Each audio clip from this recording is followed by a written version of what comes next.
Hi friends, today we're going to start the first steps to make our color wheel umbrella project. Okay, so what we need to start is a blank piece of paper and a pencil. The first thing we need to do when we start a new project is always write our name on our paper. Very important to make sure our name is on there. No name, no fame.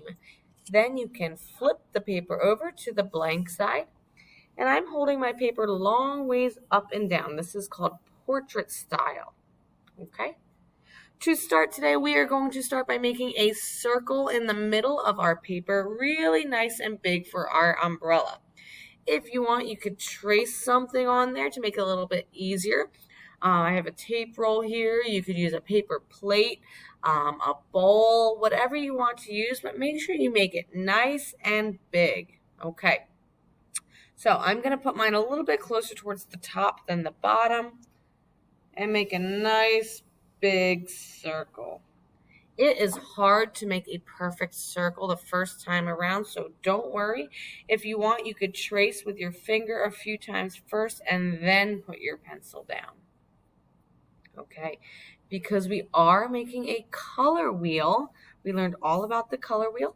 We need to now divide our circle into 6 sections for our colors. One way I like to do that is to start by making an X through our circle. And I do this very lightly in case I make a mistake. So make an X through our circle. Okay. And you'll notice we have these 2 sections here are a little bit bigger. So then we can just put a line straight through the middle horizontally. And now we have perfect 6 sections. Awesome. Okay. Our next step is going to be drawing the body of our person. So the way I like to do it is pretend that you're drawing a triangle, so you can kind of see this triangle here. I'm going to continue down, 2 lines down that are a little bit wider, and then connect them with a curved line. This way it starts to look like the body of our person, the rain jacket. Okay? Next, I'm going to put a line down the rain jacket and add a few circles for buttons. You could make these buttons square if you wanted to. You could make them bigger just by going around a second time. All right.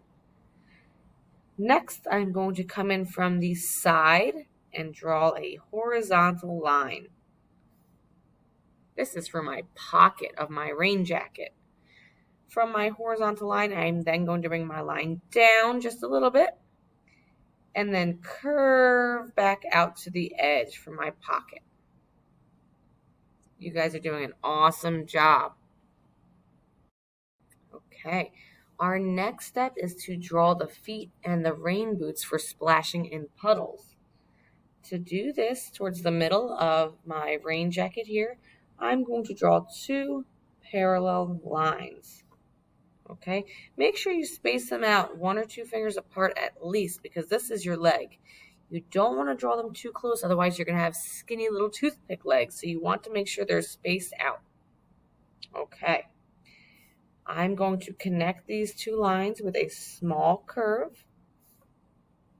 All right, and then I'm going to bring my lines down just a little bit further. This is our boot, our rain boot for puddle splashing. At the front end of my boot, I'm going to make a C shape and bring it straight back. I have a little gap here, so I'm just going to connect it. All right, I have one leg and 1 boot, so I need to do the same thing again. But here's a trick. Instead of drawing the whole leg all over again, I can just take my pencil. I'm going to move it 2 fingers away from my line here. So here's my 2 fingers and make a little line. Okay. I can just now follow the same shape. So coming down, bumping out, and back. Down, bump out, and back. Down, bump out, and back. Okay. I have to add my little smile for my rain boot here. And now you have 2 perfectly drawn legs. Okay. You can give your person some crazy socks. Maybe you want to add some stripes. Okay. You could do polka dots. You could do some diagonal lines or zigzags. It's up to you what you want to do. I'm going to stick with my stripes.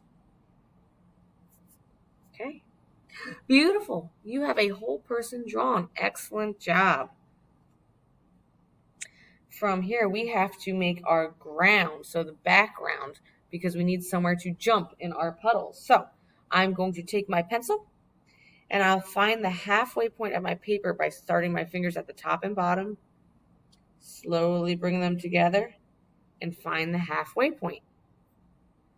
Now I can make a line that goes across, but stop when you hit your umbrella, jump over to the other side and keep going. Okay, it's okay if they don't match up perfectly. I can always move this line down just a little bit. He's a little bit higher up over here, or maybe I'm on a hill. And now we have to make a big puddle for us to jump in. So starting at one side of my leg, I'm just going to make a big oval. It's okay if it goes off your paper. And I like to give my puddles a little bit of a wiggle, so it really looks puddly. Oh my goodness. Maybe I'll put a little splash here and there. I'm really jumping in this puddle. You can add some lines, like ripples, because you just made a big stomp in this puddle. That's up to you. It's your picture. Last but not least, I'm going to go to the top of my picture and I need to add some rain clouds. So I'm going to use some bumpy lines to draw some rain clouds. Maybe even draw some rain. Or maybe it's after the storm and you want to draw a rainbow.